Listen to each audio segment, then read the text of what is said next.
Oklahoma weather can dish out some of the worst punishment in the world. Hi everyone, I'm meteorologist Tuttle.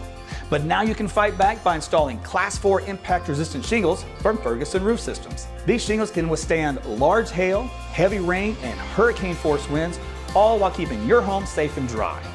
And the best part, this upgrade is completely free for many homeowners. So call today to start reaping the benefits these Class 4 shingles bring, including a discount on home insurance, only at FergusonRoofSystems.com.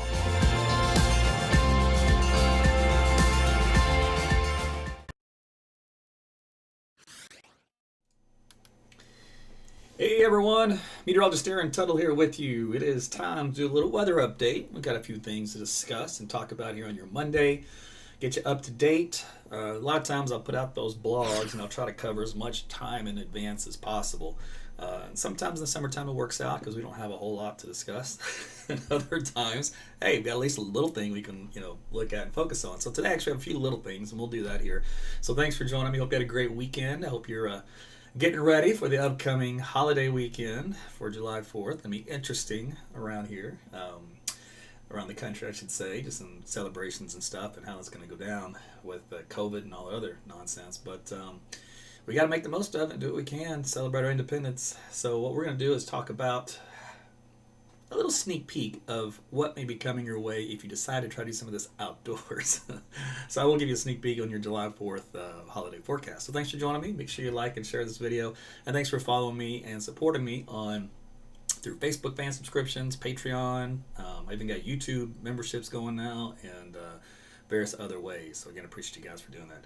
All right, let's get on with it. First off, I want to show you how nice it is outside. Now, that's a funny way of saying it, I know, right? But what I want to show you is some cloud cover out there because, believe it or not, we might actually get a few, I'll call them passing isolated showers with this little disturbance that's coming on through.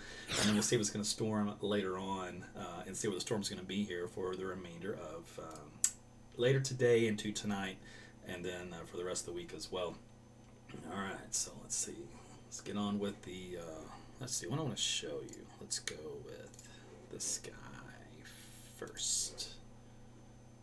Okay. Here we go.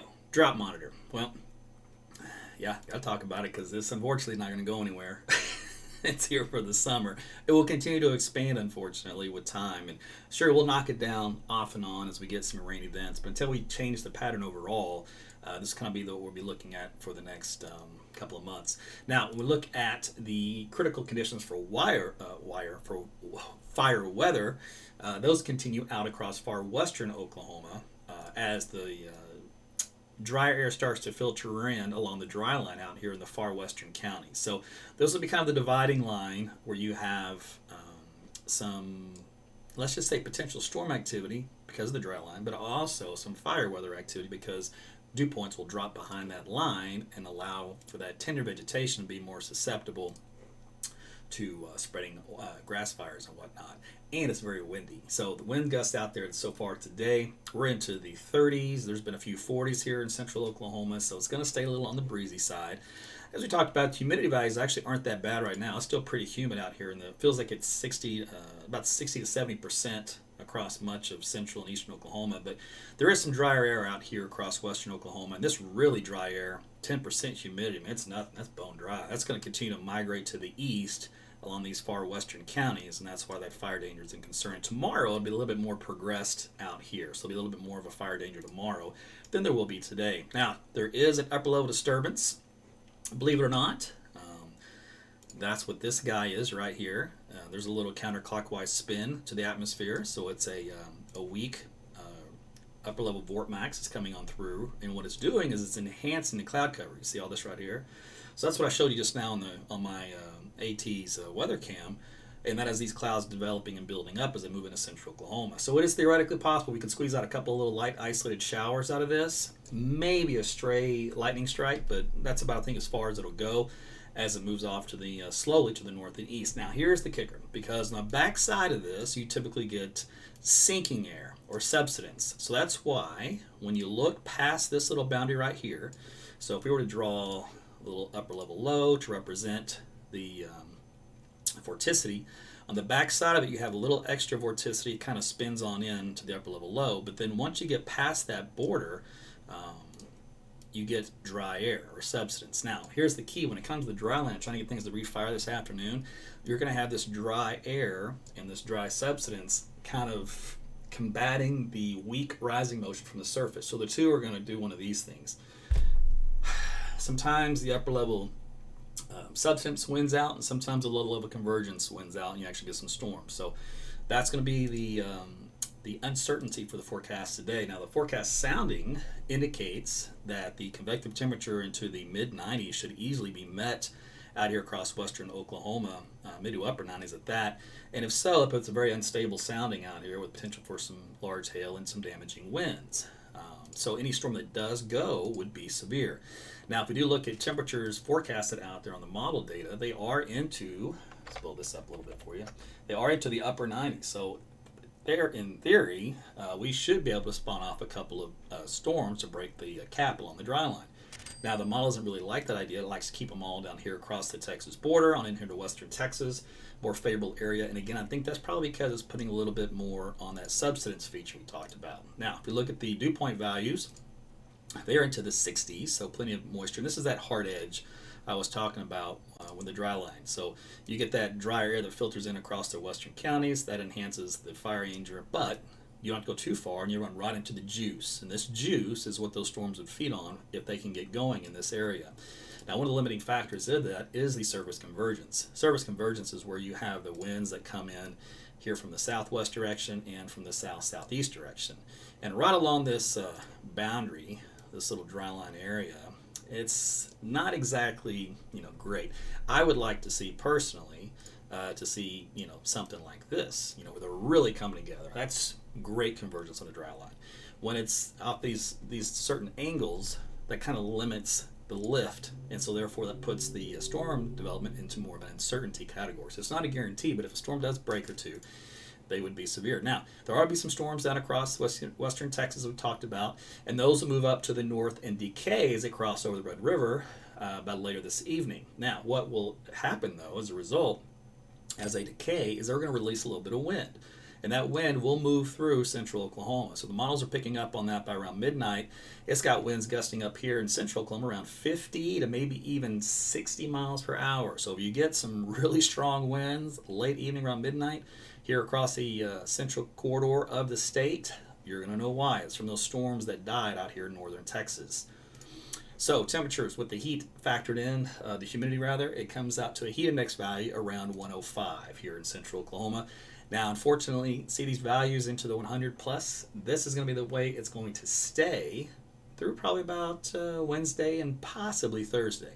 Thursday, some indication of some rain may start to move on in. Until then, though, we're stuck with this heat and a little bit more of that oppressive humidity. So be careful outdoors. Any length of time, you're going to need to make sure you seek lots of shade, drink lots of water, make sure you use that sunscreen, etc., etc. Now, temperature-wise and extended, we do peak here in central Oklahoma for the actual air temperatures in the 100s here on Wednesday. But then you see on Thursday, Friday, Saturday, we kind of cool things back down into the lower 90s. I am all for that. Now, big key point day, Saturday, 93 degrees here in Oklahoma City. That's also happens to be July 4th. So, what's going to happen as far as the rainfall goes? Well, let's take a look at the European model. Different models will have different outputs. In the summertime, they all suffer from feedback issues, hashtag fake news, so fake weather. In other words, they will actually put storms that don't exist. So they have a very hard time in summertime forecasting when it comes to just random storm systems, storm clusters, I should say. And so sometimes you have to ignore them and throw them out. And it's like a needle in a haystack of finding a good one, right? But regardless, we'll look at the trend here. And again, like I said, not much expected other than a stray storm or two out there across far western Oklahoma this afternoon and evening. And then, of course, into Texas. But as we head on into Thursday, this is Wednesday. Here we go. There's Thursday. Now, this model is fairly dry on Thursday. Other models try to produce, of course, it's got the little storms out here, but other models do try to produce some isolated activity in this part of the state as well. So we'll look to see if Thursday's kind of uncertain day as far as the forecast goes. We might start to get that rain move in a little earlier. But by then, for Friday, the signal is definitely entrenched here across the state. So we have more of a rain signal with scattered showers and storms in here for Friday and on even into, yes, this is Saturday. So this is Saturday afternoon and Saturday morning and Saturday evening. So if you do have any plans for the 4th, in the summertime, a lot of times these storms will last up until about sunset and then they're gone. I mean, they will literally vaporize pretty quickly.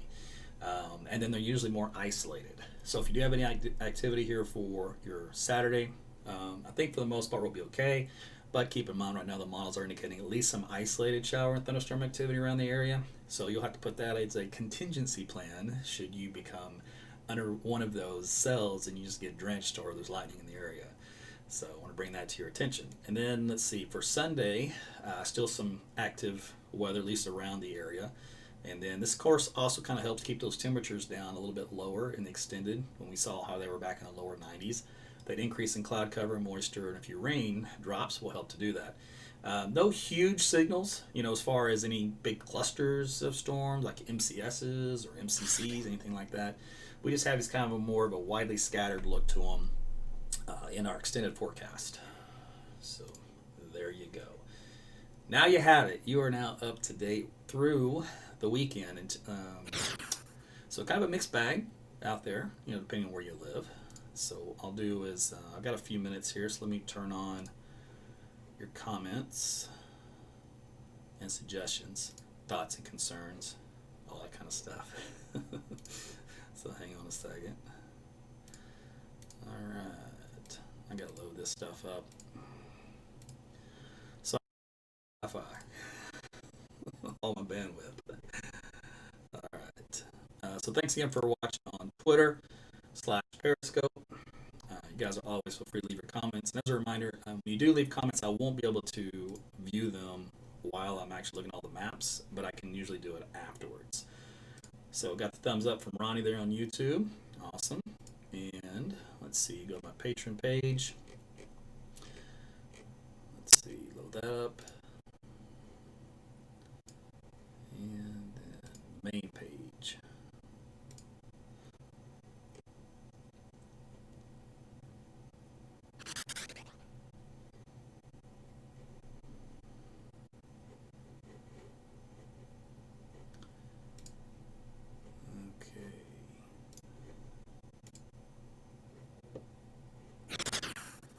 My computer has so much stuff open on it.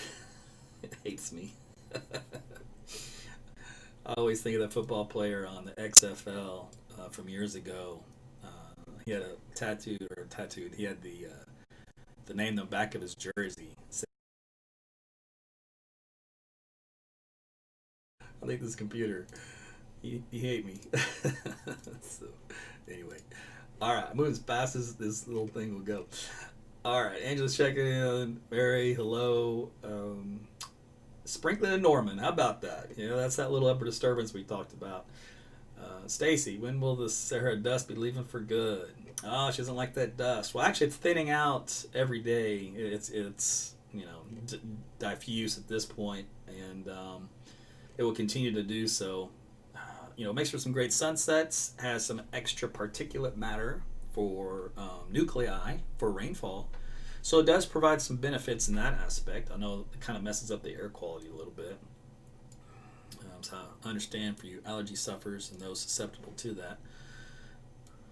Let's see, on the main page, Melissa was first. I'll take your word for it. Deborah's checking in from Oolaga. Carmen's checking in from Lindsay and Robin from Paul's Valley. Good to see you, ladies. Sherry, I'm in today. Been a little busy. # busy. So I haven't done as much weather updates as a result. I'm trying to knock out this project I'm working on, and I have very limited time to spread around. I spread myself too thin sometimes, so I kind of put a priority on it so I can get it done. Lenny, good to see you. I hadn't seen you in a long time. So Lenny and I go way back. So I used to call her up from Lake Arcadia to get the fishing report back when I was doing the morning weather on Channel 5.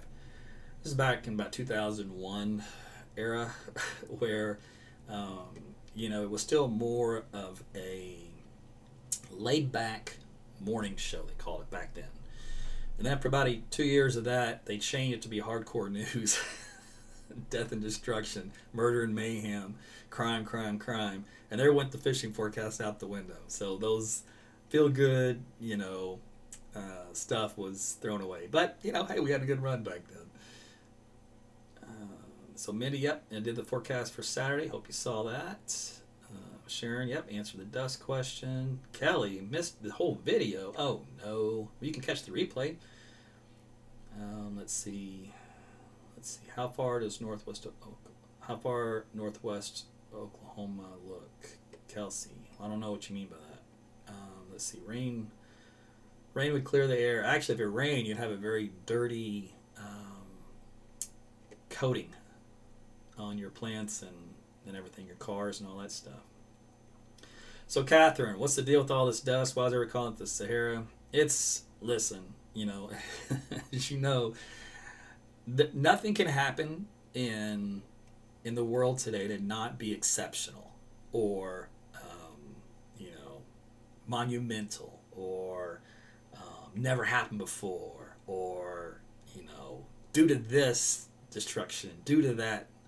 This stuff happens all the time. The dust just comes off that area of the globe, and it can travel along the equatorial region, and then not all the times it makes it this far west, but there are several times where it does. If you look at the historical 30-year note of this stuff, so it's not like it's unusual. It's unusual the fact that we don't have it every year. It's unusual that it probably comes, and you figure to average it out, maybe for here in Oklahoma, maybe once every 5-6 years, something like that.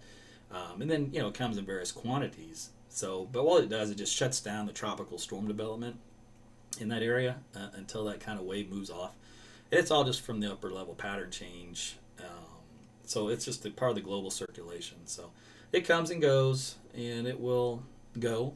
And then we'll be right back in the hurricane season, and you'll start to see these little waves move off the coastline out there. And they'll travel across the ocean, and some of them will die, some of them will turn north, and maybe one or two will make it. We'll see. So we still got a few months left of the hurricane season. Let's see. And that's the simplified version, rather than getting very, very technical. Brooklyn, you're welcome. Let's see. Doris, that's 2020 for you. Yeah, I'm telling you. I don't know, man. I'm going to go to sleep and wake up and hope it's 2021. I think I'm over this 2020 business. Anyway, there you go. So I hope that was helpful, and you guys get a little bit out of that. I'm going to start calling this year 1984 if some of that nonsense out there keeps up. If you guys don't know what 1984 is, you need to go read the book or watch the movie. The too many things in there are just a little spooky. So that's why I'm glad I try to stay in my own little world of weather and ignore all that stuff. It's just so depressing otherwise. Mary Jane on YouTube, you're welcome. So thanks for your comment. All right, well, I believe that's going to be it for me. I'm going to get back to the rest of the day. Believe it or not, I still got things to do. Got to get back to work. Lunchtime's wrapping up. Listen, so thanks again for your time, and we'll do some more labs again off and on over the course of the summer. They won't be usually as frequent as they are during the spring. Usually in the springtime, you have a lot more threats of severe weather, and in the summertime, obviously, it's a little less than that. So I do talk about some other things, but it's just, a lot of times we have sunshine and dryness and nothing to talk about. I mean, it's just the way it is in Oklahoma. Thank goodness. If we had storms 24/7, 365, I don't think I can handle it. I would probably go crazy. So I do. Oh, it was funny. I do see. I'll leave you with this. Every now and then I'll run into some of you out in public sphere. I'm always surprised. Like I never see it coming, which is funny. And thank goodness they're always positive, because I'm not really in trouble. But a gentleman was driving next to me, and then we pull up at a light, and he goes, "Hey!" And I was like, "Uh-oh, where's this going?" And he said, "Hey, we'll let you know you did a good job." I said, "Oh, well, thanks." He goes, "And now I know your secret of how you do your lives at lunch." Because I had my phone on my cradle in my car, and you could see it. And I said, "Yeah, you caught me." But he was like, because I'm from the East Coast, and when I moved here, the TV guys had me scared, to death. And then somebody told me to turn you on, and so I did it, and now I'm way better with storm season. I was like, yes, good to hear it. So I get that a lot from you guys from coming in from California. I just don't hear that a lot from East Coasters, because I guess we probably get more Californians than we do East Coasters. But regardless, welcome East Coasters and West Coasters, and you found the right place to get some calm, cool, collected weather information without all the hype. So I enjoy hearing that. That's good. It means I'm filling the niche that's desperately needed in this market. It went off the rails, over the cliff a decade ago, and those guys aren't pulling back. They're going to keep pedal to the metal. And so it left an opportunity for me to come in and go, you know what? You guys are silly. So let's do this the real way, the right way. So that's why I'm here. All right, listen, you guys have a great rest of your Monday and a great work week, and we'll check in again later. All right, take care.